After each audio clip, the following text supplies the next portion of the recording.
We've been talking about the NBA Finals and the Raptors in the Finals for the first time. We wanted to get the vibe from Toronto. We wanted to get the feeling right from the streets.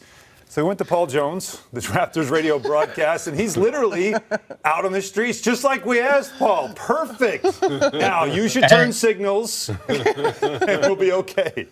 Hey, look, as a guy who grew up in Queens, I understand what traffic is all about. And you know what? You're at a standstill, so you're very comfortable then. I just pulled off to the side, and here I am. Like, let's get it done. All right. Well, you know what? Again, as we've been seeing, Jurassic Park has been just amazing to watch during these games, the reaction, and as that crowd has continued to grow.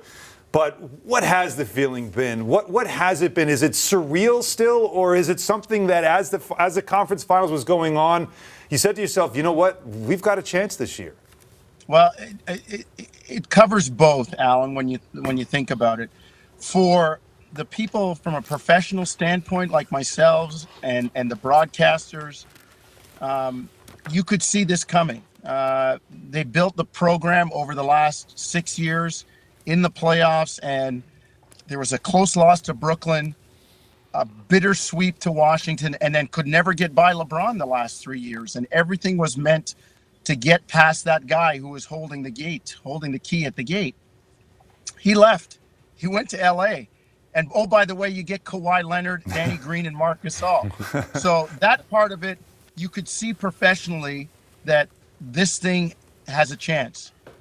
From a fan standpoint, the guy like me that spent his time growing up between Toronto and Queens as a basketball fan, now that's where it's surreal.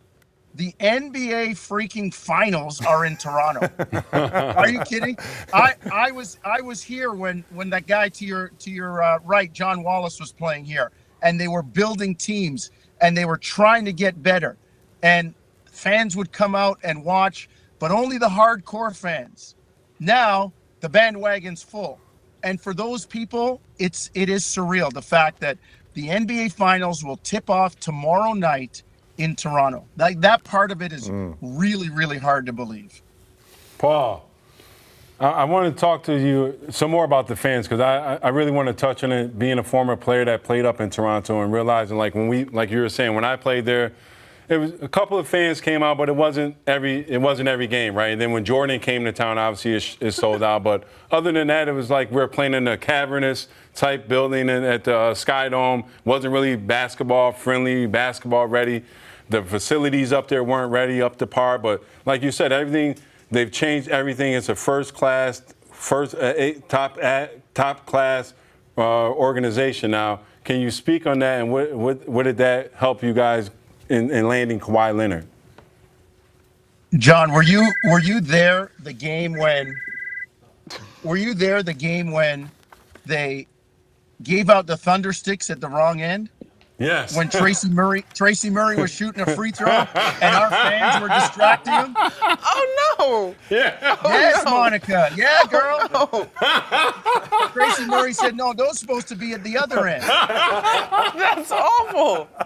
John, it has progressed since then. It really has. It really and truly has. And you know this from being in the city. It's a world-class city. Absolutely. And now that those kids that watched John Wallace 15, 20 years ago they were teenagers.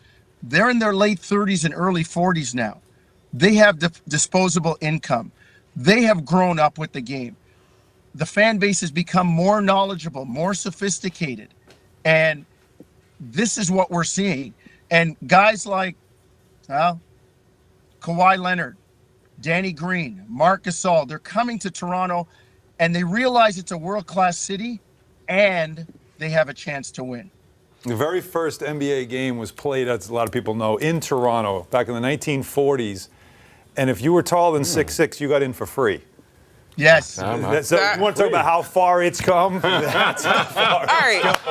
Okay, Paul. But we've got plenty of yesteryear memories in, though. But here we are in 2019. The Toronto Raptors have an opportunity to do what is unfathomable to some in terms of knocking off the Golden State Warriors. But between Game 3 and Game 4 against the Bucks, we saw something happen. You're in Toronto. You've been with this team. What do you know about this organization that the rest of the country is just starting to figure out in terms of why they've got a real shot at this? Because they've got a good team, Monica.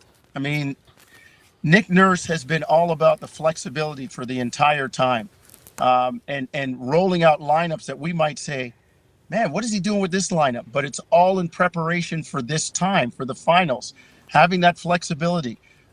They're a resilient group. I mean, when they were down 2-0 to Milwaukee, people were like talking about, oh, Milwaukee and Golden State's going to be a heck of a series, and Milwaukee might beat Golden State. It's like, hey, pump your brakes. First to four, and it's 2-0 right now, and it could easily be 1-1.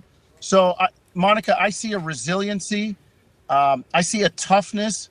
Let's face it, if I was in Queens at Montebello Park, two of the guys I would pick on my team would be Kyle Lowry and Kawhi Leonard. They have a toughness about them. Okay. All right. That's great stuff. Well, the call I think you got there was the guy behind you saying, hey, the light's green, Pat. Let's go, buddy. He can wait. A New York minute, Alan. He can wait, man. Paul, great to talk to you. Thanks for a few minutes. And, of course, enjoy the experience of the NBA Finals in Toronto. For more great videos from the MSG 150, check out right there. And remember, our show is on Monday through Thursday, 8 to 10:30 p.m. on MSG Network and MSG Go.